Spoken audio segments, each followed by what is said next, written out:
Hi, friends. I'm going to use this part at the top of the show to share something super cool with you. At least I think it's pretty cool. So you remember the episode we did about having a healthier relationship with social media, right? This has been an ongoing process for me, and I have two specific things I'm going to suggest. And all credit goes to Eli on this one. He convinced me to do these things, and they've dramatically improved my life. 1, delete social media apps from your phone. 1A, sign out of each social media platform every time you're done using it. 2, for the love of God, download Google Photos. It does all kinds of cool stuff to organize them into albums, and it does it very intelligently. And spend the time you would normally scrolling through Facebook or Twitter, scroll through your pictures instead. I did both of these things, and it's made such an immense difference in my ability to be intentional with my time and my productivity, and it's greatly improved my overall mental and emotional health. I'm actually writing a big long thing about it for the patron-only journals I do sometimes. And this week, Brian and Bernard became new patrons, and I want to thank them immensely. If you head over to patreon.com/thegaytheist manifesto and give at the $2 per episode level, you'll get the entirety of that journal entry. Thanks, friends. Love you lots. Your source for news, commentary, discussion, and debate at the intersection of the atheist movement and the LGBT rights movement. This is the Gay Theist Manifesto.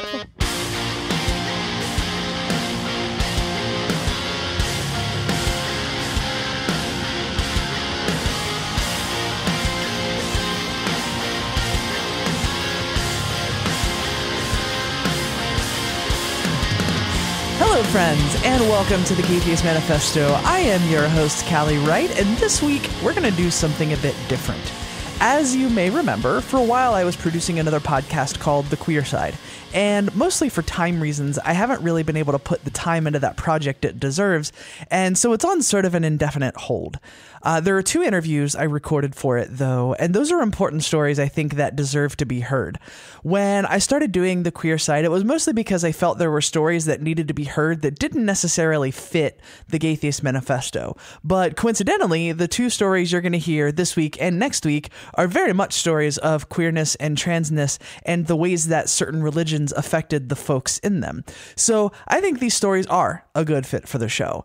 So this week, we're going to meet Ashley. She managed to grow up in a conservative environment and not exactly get the memo that queerness was an explicitly bad thing, and she found out the hard way. Here's Ashley. My name's Ashley Devon. I'm working on being an anthropologist right now. I work with indigenous groups, and my focus is specifically on women in a global context. To give context for the story you're going to tell, just tell me a little bit about your the environment you grew up in. Okay, so I grew up in a very conservative religious background. Christianity or? Christianity, okay. Yes. Grew up in the church. My mom is a devout Christian, attends church every Sunday. My dad does not attend church regularly, but he definitely considers himself Christian, lives his life in accordance with Christianity. So yes, my grandfather is a pastor. Both my grandmothers very religious. So all around deep religious family. Definitely no opportunities to understand queerness on a personal level. So it's only things I saw in the media, and growing up, my queerness was definitely an issue that I struggled with internally. And was that something you realized about yourself really early on? Yeah, definitely. From once I realized I was attracted to people, It was I'm attracted to anyone that I find attractive. So I said the same thing. I just like cute people. Yeah, if you look good, I'm into it. And so that was me. And it wasn't something that I realized was wrong for the longest because it was never explicitly stated. I guess because I was quiet about it, because also you're a kid and you don't just go around talking about, your sexual feelings, and you don't really know what to do with them regardless of your orientation. Was it something that they just didn't talk about in church or anything like that? Because I know growing up, I definitely got a lot of sometimes subtle and sometimes not so subtle messaging that this is a bad thing. And so you didn't really get any of that? I did get that, but I got it in more of a way where my mom is definitely homophobic, but I thought it was one of those things where just some people didn't like it, but I didn't get that it was morally wrong. More of a preference. I'm not into women who like women, or like I don't like seeing homosexual couples, but it was not clear to me that God, the almighty being, had an inherent issue with it. Gotcha. So that was the problem. So then the problem came to light, in my early teens. So I was 14 at the time, and I was attending a Christian academy. My mom was a teacher at this academy also. And pretty conservative environment there, too. Yeah, incredibly conservative environment, everything. The science classes, teaching us that the earth is 5,000 years old, like full on, So, and there was no sex ed, it was just like, don't have sex, regardless of who you might want to have sex with. Just don't do it, until you're married. And that was that. And so there was a girl that I was very close with as friends. And long story short, we decided that we were interested in each other and that we were going to start dating. Don't do long story short. Do the long story. Don't do long story short. Okay.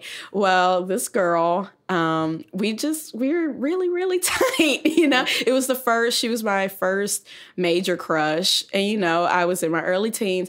I was that awkward emo kid, with my band t-shirt and my Vans on, and just awkward. And I had never made a move on anyone before, but she was kind of in that boat with me. And we had the school itself was small. So our friend circle was only like 4 or 5 people, out of the, very small student population.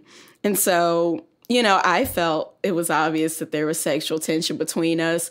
I felt that maybe it was obvious to other people that was there, and no one ever said anything about it. So, once again, like still not getting the memo that this is something that I'm not supposed to be doing or feeling. And, she was more forward than I was. And, she, made the first moves, and she asked me out, and I was like, okay, like, this is great. Like, I like you too. Like, let's do this. And was there ever a conversation between you two? Like, yeah, I don't think I'm straight. Like, I mean, was it literally just like close relationship, and then all of a sudden like, hey, you want to go out? Well, we did have a conversation about, and I would say we were friends for better part of a year before anything happened. So yeah, during that year, we had conversations like, oh, like, what do you think of this person? Or like, do you feel like you only like boys? Or, questions like that. And, as we asked each other more questions, it became more obvious that we were both queer. And I guess at the time I identified as bisexual. I would say now I probably identify as pansexual, because like I said, if I find someone attractive, then I find them attractive. And, growing and maturing, like there's not always going to be that binary male, female. And if I find someone who is, maybe in the middle ground, or like is trans, if I'm attracted to that person, then I'm attracted to them. But at the time, in my 14-year-old brain, there were men and women, and I knew that I liked men and I liked women. So, and when you were talking to each other, do you feel like, because I've heard people say stuff like that before, where like you initiate those conversations because you're like trying to fish and see if the other person, like, was there that going on? Yeah, there was a little bit of that. But then I think also just teenage exploration, you want to know that there's not something wrong with you. Even if you're not specifically interested in that person, you want to be like, hey, do you have these thoughts? Like, are these normal thoughts to be having?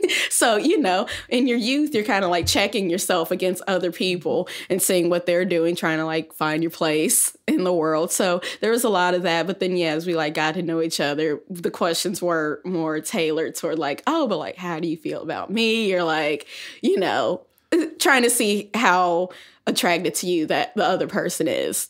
And then once we established, like, yeah, we are attracted to each other, we were like, okay, and I guess we're dating now. And so that was my very first relationship of any sort.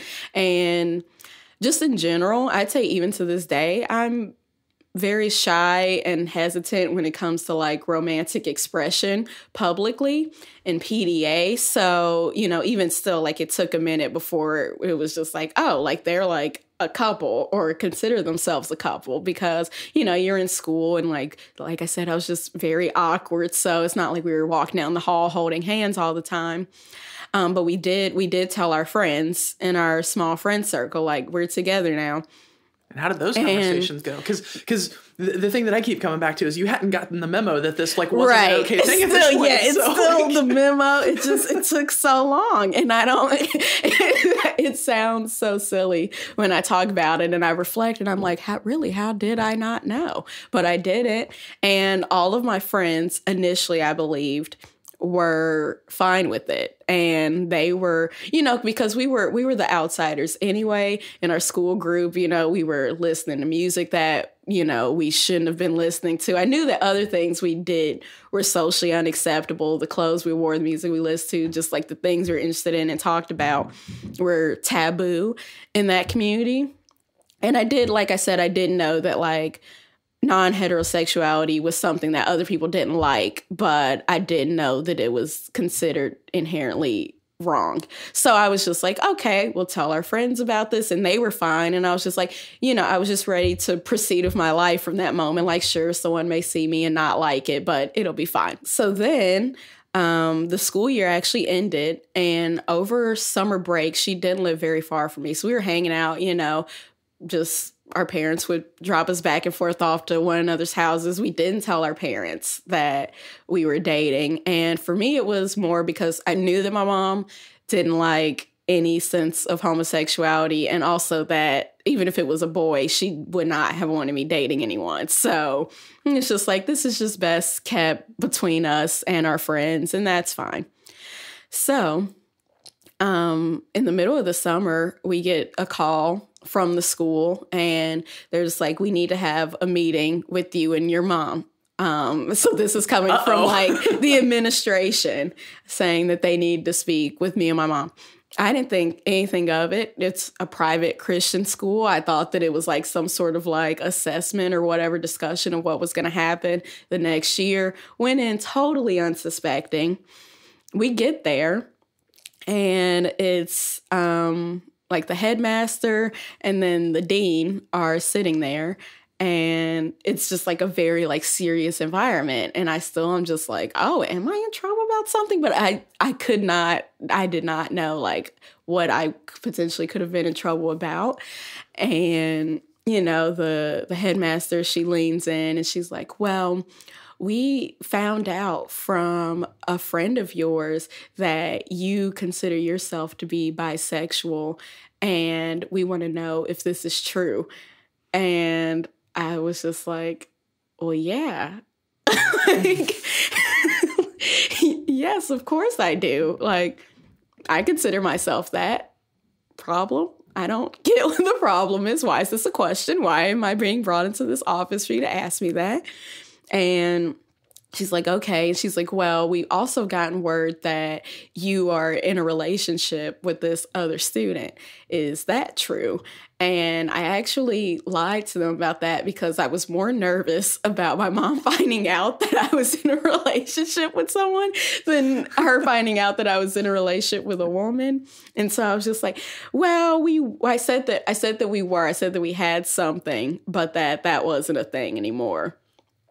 And then she called me out for lying. She was like, well, we've met with her parents too. And she says that like you all are still together. And I'm like, oh, okay, well, you know, I'm obviously lying. Okay, you got me there.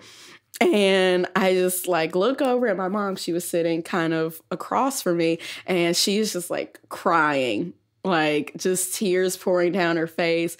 And I was just confused, like super confused. And they're like, the meeting pretty much went on to like give me and my mom like all these stipulations about me continuing to be a student. So they said that I had to go to like a conversion therapy, and that I was not allowed to have contact with, you know, this girl I had been seeing. I wasn't allowed to hang out with her anymore, and just all these other things to ensure that like we were separate and that like, we would be fixed. And so I was supposed to have like completed these therapy sessions before the start of the school year, or I wouldn't be allowed to come back. And my mom agreed to them, and I just felt like really, really betrayed and upset. And I think that was the first time in my life that I realized that people really will treat you differently in life if they don't like something about you. And that's surprising because, I'm Black, I'm a woman, and I thought that all those things about my identity kind of preceded my sexuality. But, growing up middle class, going to private Christian academy, I still hadn't, later I would, of course, but I hadn't experienced really direct racism or sexism.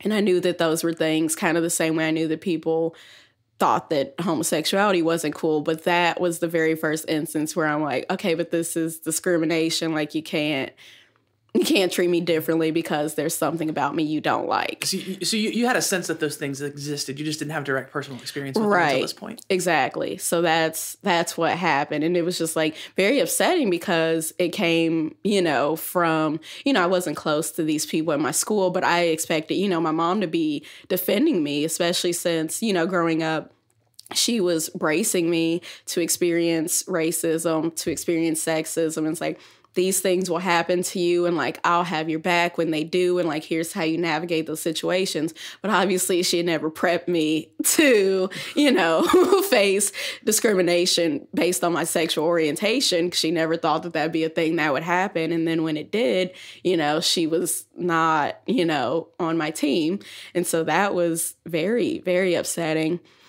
And so, leaving from that meeting, I think that moment, it definitely like changed my life forever.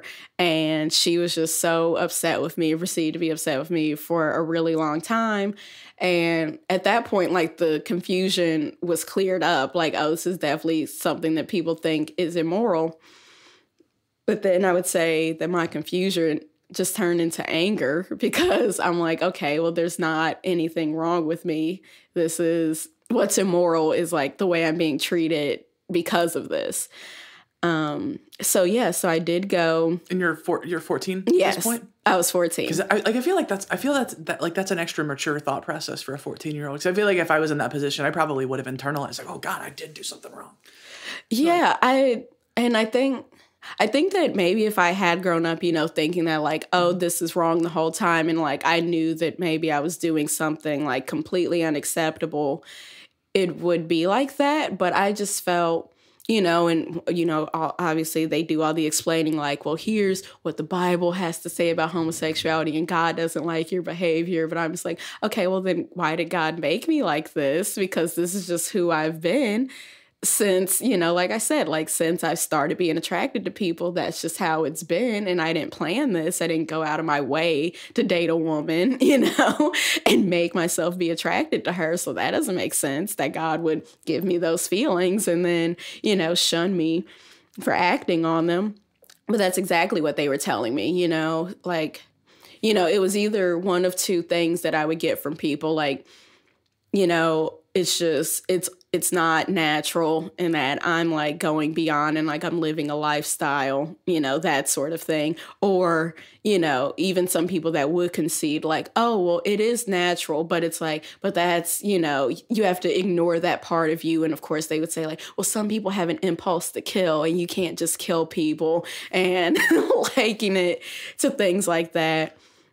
And so I did go to like these therapy sessions, and that was just absolutely infuriating and, also confusing because they would ask me questions like, well, tell us about when the devil tells you that you're interested in another woman. And it's like, well, that's the most leading question in the world. I don't know how to answer that. I've never had a conversation with Satan. So there's no starting point for this. That is insidious to plant that idea, because that's the assumption there is it's externalizing it, right? It's like, yeah, those thoughts aren't coming from you. This isn't inherently who you are. Like something's coming to me and placing this on me. And it takes the agency away from me. And I get that maybe they see that as them doing me a favor, right? Because at least someone's putting it on me. I'm not exuding this evil from within myself. But the problem, right, is that I don't see anything evil about it. And so we're just coming at it from two different points. And so there's no, there's no way to reconcile those things. And it was like really, really hard for me. And so I pretty much just like shut down. I wouldn't talk to any of the people in these therapy sessions. And the people at one center had issues with me. So then my mom was like, well, you have to go to this one. It was just as bad. And I ended up not completing it. And so I couldn't go back to that school anymore.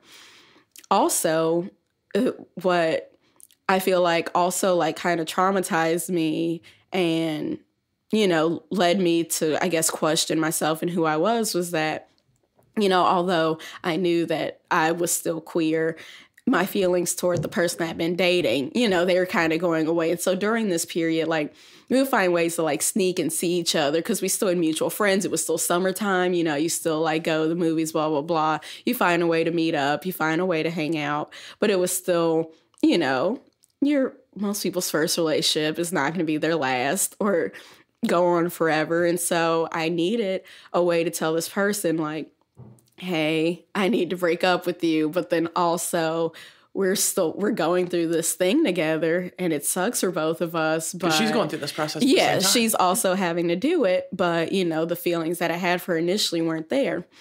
And so, being 14, I didn't say any of that, eloquently or approach it in that manner.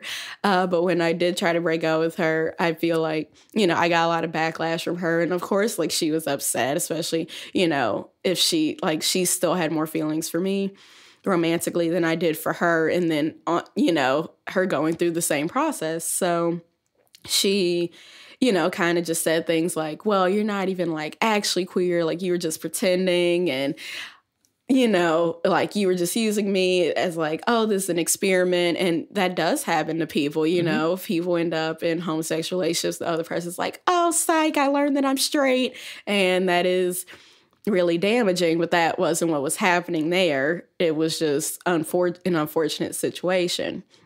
And so we ended up not really being friends, and so I lost, my one queer ally, and then our friends were just kind of like, well, we don't know what to do. And then it came out that it was one of our friends in our friend group who ended up getting us reported to the school in the first place. So this girl, I thought she was someone who cared about me. She ended up like, and it wasn't just like she passively told her mom and like she told on us, So she reported us to her mom and I guess like she had concerns and then her mom went to the school and then that was when the school came to us. And do you think, because I always wonder if the people who do this stuff, like, everybody's the hero of their own story, right? Like they think they're doing a good thing when they do this. But your friend who turned you in, basically, I mean, do you think that she was thinking of it on that level? Like I'm doing a good thing for you because I'm like leading you away from this path, or was it like a teenage drama, like I'm telling kind of thing? Like, how do you feel about that? I'd say it was probably a little bit of both. I don't know if you grew up in a religious environment at all, but there's definitely like, in a lot of Christian communities, there's the attitude that you like want. It's your job as a good Christian to help, people stay on the path of righteousness or whatever jargon people use to discuss it. But it's your job to help ensure that your friends are going to get into heaven and that they have a good relationship with God. And I would say at that point, all of us considered ourselves, devout Christians and considered ourselves religious. So I think there was an element of that, like my friends are doing something wrong and I have a duty to like report it for their own good. So there was a bit of that, but I definitely would say that, maybe it was like 25% that and like 75% like I'm going to get you in trouble for this thing because, there are a lot of different ways she could have went about it. She never came to either of us. it seemed like it was fine. I think it would have been one thing if she said, hey, you guys know, like, you're not supposed to be doing this, actually trying to discuss it with us, get us straight, haha, straight. But, but there was none of that. And it just like came out like, and, even once all of this happened, of course, I called my friends and I'm like, can you believe this happened? Like, this is what we're doing. And she was one of the people that I contacted, and she made it sound like, yeah, like, that's crazy, blah, blah, blah. So there was no like, hey, you need to know, like, I was the one who told, I was concerned. It was a very sneaky operation.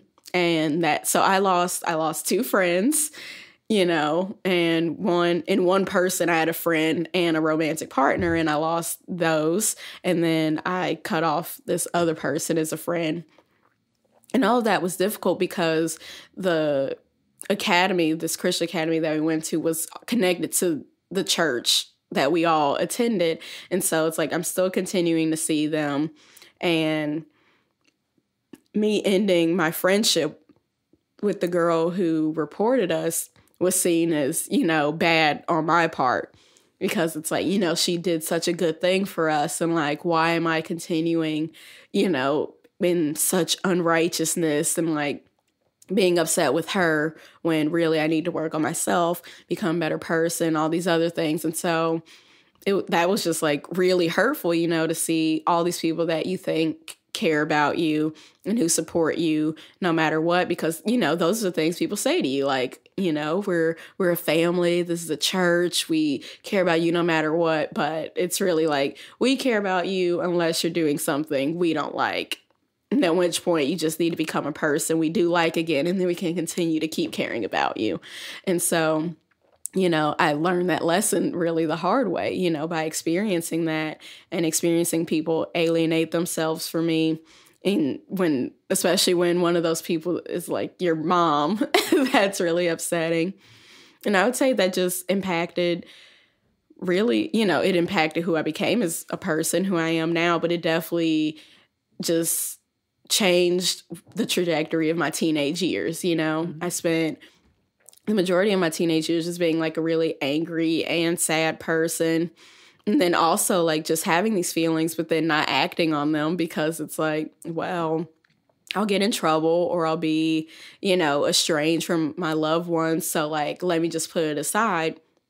And to me, it was very much like putting aside. Like there was no part of me that was like, yeah, I'll just try to convince myself that I'm straight, in secret. I still did, I listened to LGBTQ like radio shows, like did stuff on the internet, and it was very much like my secret. But there was no part of me that was like, oh, well, I'm just straight now because I don't want, anything bad to come of this. So it was there ever a time where you started to internalize like, well, maybe there is something wrong with me? Or was it always pretty much like, no, I know there's nothing wrong with me and you guys are wrong? I would say maybe there was a little bit of that, but I'd just say I've always been like kind of a rebellious person. So, I guess there was some, if it's wrong, then I don't want to be right sort of mentality. Like, okay, perhaps this is wrong, and I don't believe it is, but even if it is, like, I don't care. I guess it's more of like, I'll live this life as a straight person, I guess, visibly straight, just to make my life easier, was what I settled on. And just was very unhappy, in that situation. But it was like, well, I guess this is what I gotta do so I don't get kicked out of schools, and, my mom doesn't judge me. And I was just like, I guess this is just my existence now. And it's a very sad one. And, I would say before that, my mom was probably like, oh, my number one trusted person. And then she wasn't at all. And that causes a rift. And my dad, she made a point to never tell my dad about it, told me to never tell him about it. And to this day, my dad still doesn't know that happened. He knows now that I'm queer, but he doesn't know that whole thing happened. My mom and I were living in a different state than him at that time. So she just really wanted to keep that away from him. And it was kind of pitched to me that it should be kept a secret because, I wouldn't want to have an impact on, my father's love for me or anyone else's love for me. And that's also a very hurtful message to send someone, like, you have to pretend to be someone you're not so that people can still love you and that people can still care about you. And yeah, I never quite internalized it. And that's why, I suffered so much, and just all the arguments my mom and I got into, not even necessarily about that, but it was just anything she tried to do from then on. She was the context for everything still. Even if it wasn't about that, it was kind of about that. Exactly. And just met with resistance along the way. And she did so many things to try to make me more feminine, because, femininity is the direct link to heterosexuality. So, before, when I was younger, I used to skateboard a lot. I was people call it being a tomboy. So I guess I was a tomboy when I was younger. And so from then on, she was very much like, hyper femininity is what's going on from here on out. And dresses and makeup and nail polish. Yeah, because she had a rule where I couldn't wear makeup until I was 16. But then after that situation, she was like, well, I changed my mind. You can wear makeup now if you want. And she bought me all these palettes. And I'm like, I'm never going to wear this stuff. I don't want to wear it. And even if I did wear it, you can be wearing makeup and be a woman and date a woman. Like, it's not I don't know how she thinks that it works, but it's incorrect. And all the steps she took to try to fix it were in vain, and just it made it very hard. And I would say that it complicates our relationship now. Yeah, I was going to ask, where are you at now? I would say I've chosen to just forgive her, because that's easiest, because she's never going to change her viewpoint. And she's always, I guess, going to be my mom and always be there. And I was fortunate enough, there are people who get kicked out of their homes, who are literally physically estranged from their families. And that never happened. And I know that my mom does love me, and that she did those things because she thought they were the right thing to do. Like, if she knew that something was hurting me, she wouldn't do it. But it was just, religion just was that barrier. Once she's seeing things through that lens, she thinks that there's something wrong with her child. So of course she's going to do all these things to try to fix it. And so I've just tried to look at it that way and be like, okay, at least she thinks she's doing a good thing. She's really doing a very, very harmful thing, but she thinks that she's helping. And I guess that's all you can ask of someone, maybe. It's hard to know where to draw that line. Yeah. But now that I'm 25 years old and I'm independent, I live here alone and I can bring whoever I want into my house, then there doesn't need to be that strife with her. It'd be different, if I was still a teen, still trying to date people, or even if I still, for some reason, lived in her house. But I don't. And so we get along fairly well. But I would say I do feel somewhat sad, because I feel like neither of my parents know who I am very much, and not just specifically because I'm queer, but it's that does, like we discussed earlier, it colors your life in such a way that when I'm telling stories, they want to know who I've been hanging out with, what do I do, blah, blah, blah. There's a whole section of my life that's getting cut out that they aren't going to know about, because I know that that's going to cause an issue. And they think they know me. They think they know their child, and they think that we're very close. But it's no, there's you guys just see the tip of the iceberg. If I'm dating someone who is a man, I will bring that person sometimes, and that gives them the illusion that I'm straight or whatever. But my most recent ex was a woman, and my mom did meet her, but she didn't know that we were dating. So you don't understand every facet of your child's life in the way you think that you do, because you, I guess, are a bigot, to put it shortly. So I get kind of sad about that, especially because, there are people who can be out to their families and they can be comfortable just talking about whatever. And I can't do that. And I have to tailor every story and figure out how I'm going to situate every experience that I have so that they don't know about that. So that is upsetting. What's your relationship like with religion now, if I can ask? It's gone. It is so gone. And even when I was younger, I I care about logic and reason. And when you're younger, if someone's a smooth talker, people can make religion seem like it makes sense. But, really once that was explained to me, once it was something that I experienced where, they're pulling out this outdated book telling me that it says XYZ and that proves, that what I'm experiencing isn't valid. I'm like, well, I know that's wrong because I know that this is who I am. This is how I exist as a person. I don't care what that says. I'm not hurting anyone. I'm not confused. There's not a spirit on me. This is just who I am as a person, whether I was created or, I evolved. This is the point of human evolution where I came about. This is who I am, and there's not anything wrong with it or anything that needs to change. Once that happened, I was like, well, maybe I need to inspect this a little bit more.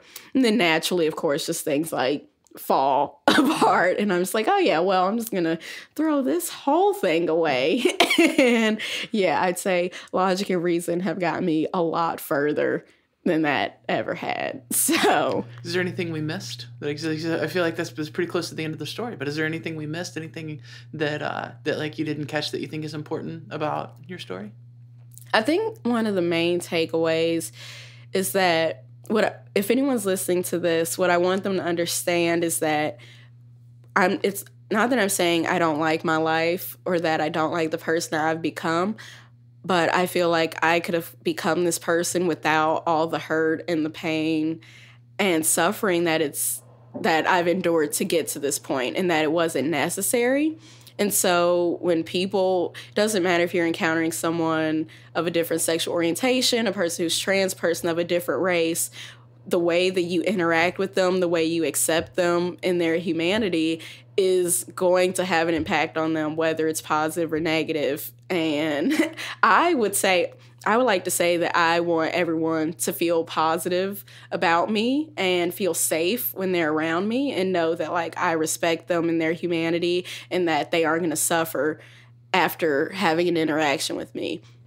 And so I suffered a lot based on my interactions with people, and I don't want other people to go through those things. So I'd say just keep that in mind when you're interacting. If you start there, you can get really far. Whether like we discussed earlier, it's okay to be ignorant initially about a situation. It may not be your fault, but where are you going to end up? Are you trying to learn more? Because that's going to impact the safety of other people and the reality of their life. So I would say if you just strive to be a better person, to be a good person, to be an educated person, I don't want to say, oh, the world will be a better place, but it really will. It really, really will. So I'd say I live my life with the intention of not causing anyone the pain that I experienced. So I would encourage other people to do the same. Ashley's story illustrates a few things that I think are worth pointing out.